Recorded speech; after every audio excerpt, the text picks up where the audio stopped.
So not every business needs a website, but we definitely did. What do you think were the reasons for why Coeus itself needed a site? And what are some examples of companies that may not need it at all? I think for strategy and thinking about website, you really need to think about how you're using your website. For a website like Coeus, it's really about credibility, right? Like building that trust, building that, a front page on the internet where you can point your sponsor, the people you work with to say that's Coeus, that's who we are. And that's really beneficial for a business who really need that credibility, who needs that trust to really work with. A broader example, like retail sites, their main function is to sell product. So you see that pages like Amazon or Walmart, and they really optimize their front page to really sell you that specific good. But I think for Coeus, it's not really that kind of website. The focus is really on selling who you are and conveying to the audience what your value is, your mission is. So we really want to make sure that people understand what our mission is, why we're doing what we're doing. And the site is essential for us getting that message out and, it being clear to our audience how they can connect with us, where they can see our content, because we have so many different channels that we post our content on, YouTube, Spotify, and the site really combines everything into one place. So you can go whichever way you want. You can go to whichever platform you want. But in the end, it's really all connected through that site. And also, since it's important that as a collective, we want people to join us. We want to interview people. We want people to reach out. And the site is really our way for people to reach out to us if they want to work with us. So for us, it's really important. Coeus is a good example of when you need a website. But sometimes you really don't need a website. Like if you are a media creator, you already have a platform that you is very well entrenched in, you may not need it because your content is already organized on this platform. And you can easily link to, more offshoot things like merchandise website and stuff like that. But I think for a lot of brands,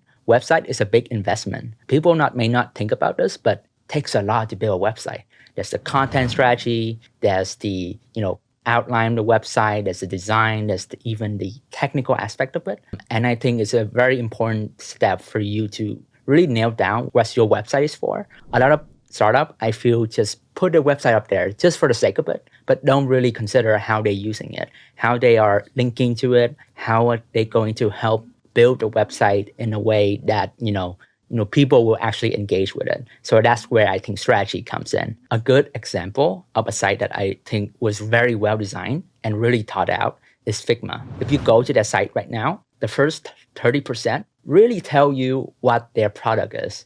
It's this collaborative tool that you can, use in real time and collaborate with other people. That's all in the top 30% of this homepage. And, they back it up with social proof by displaying like other companies who are also using their website. And I think that's really important to consider because, for a website, only the top 30% is what most visitors will ever get to see. So it's really important to prioritize your content and, think about how you can engage your audience in that first 30%. And I think that's why for the Coeus website, we really want to impress your audience, with that, initial view of, that messaging, that with that visual, with the prism to really connect it with the brand, the brand guideline or brand system. And then, when you scroll down, there's a very prominent section talking about who Coeus is. And, you see all these guests coming. That's kind of like a sense of social proof and showing what the brand persona is really about. User experience was so important to us when we were deciding where we wanted everything placed on our site. We worked together and we worked all these things in detail, like what goes where, what font we should use, how we position the photos. A lot of thought went into it for sure. The site was also essential to us, gaining credibility, being able to show people, those photos of our collective and the people that we met and interviewed really showed that this isn't just an idea. It's something that we actually have been working on and something we built. The site was definitely very important for our brand specifically. So I think at the end of the day, before you build that website, before you, ask the designer to whip something up, really think about who is for, who's your audience or your website is, because that may be different from your core audience, and really tailor a strategy in terms of content, in terms of the look and feel to really, make your website something that's worth doing. So building a website can seem really overwhelming. There's so many little steps and details that can go into it, but what exactly are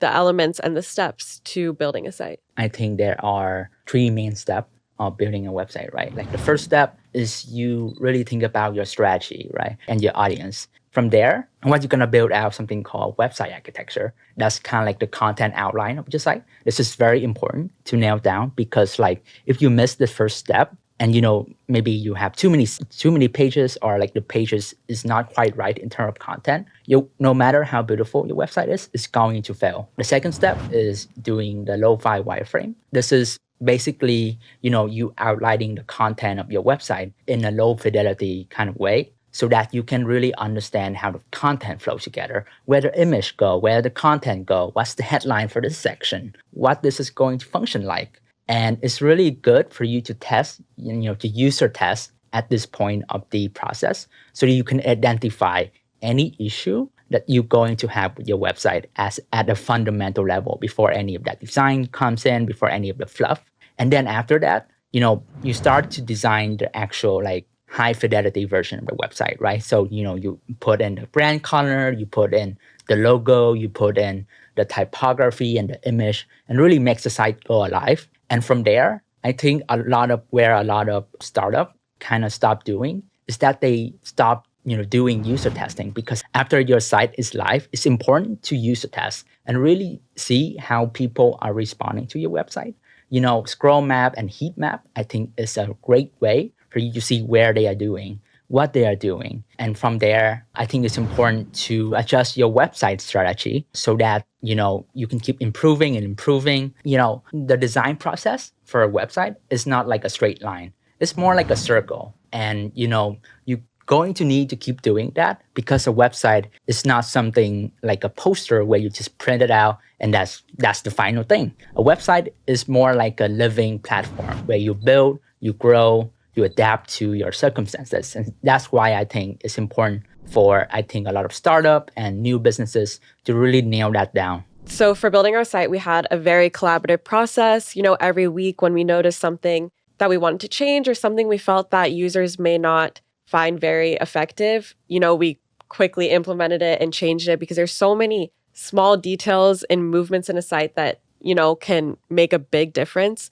Like, for example, some people may not want to scroll horizontally for a long time or vertically a certain way. There's just so many different things that you can test. So it's really important, that we keep implementing feedback that we get, because we want the user to have the most effective and organized journey through our site. And especially on mobile, guys, mobile is vital for user experience, right? Because like 60% of everyone who's going to visit your site probably going to be from mobile, especially if they are a younger audience. They use social media a lot. Most of them are going to be accessing your site from their mobile phone, that tiny screen. And that's where I think a lot of, great site who looks amazing on desktop just break totally down on a mobile format. And I think that's kind of like why, if you look at a site like Airbnb, their mobile experience is very detailed. It's very well designed. They have like the tab at the bottom to help you navigate easily with your thumb, because, that's the lower part of your screen, you can reach it. But also like every information that they put